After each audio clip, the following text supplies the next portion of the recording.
काय संबंध त्याचा? आज 400-500 वर्षापूर्वीपासूनचा आमचा आंबा आहे, जे आमचं आहे, जे आमचं फळ आहे, जे आमचा पॅटर्न आहे, जे आम्हालाच असलं पाहिजे, त्याच्यावर घाला घालायचा त्या ठिकाणी कशा करता? कोकण एक तर काय मागत नाही, तुम्ही त्यांना आर्थिक मदत काय करत नाही, केलीत तर तुमची सरकार मदत बुडवत नाही, तुम्ही त्या ठिकाणी कर्ज आम्ही घेत नसल्यामुळं बँकेचं रिशेड्युलिंग केलं तर त्याचा त्याला उपयोग होत नाही का? कशा पद्धतीनं? आज मला परवा ज्या दिवशी कोणाची तरी एखाद्या जबाबदार मंत्र्याची मी मुलाखत बघितली, मी नाव या ठिकाणी घेत नाही, त्यांनी सांगितलं काय त्यांनी होणार आहे, काय फरक पडतोय, शेवटी आमच्या हापूसची देवगडची चौथी चव, आमच्या रत्नागिरीची चौथी चव कोणालाच येणार नाही.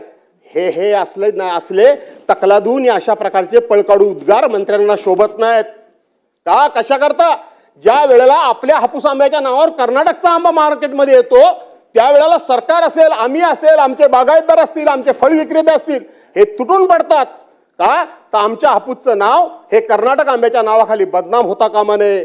आणि म्हणून बलसाडला कुठल्याही परिस्थितीमध्ये हापूस आंबा, हापूस हा शब्द देऊ नका अध्यक्ष महोदय, आणि आमच्यावर अन्याय करू नका. तुम्हाला गुजरातला काय द्यायचं असेल ते आणखीन काय ते द्या, काय द्यायचं ते द्या, जमलं तर तुम्ही पण तिकडे जाऊन राहा, काय फरक पडत नाही.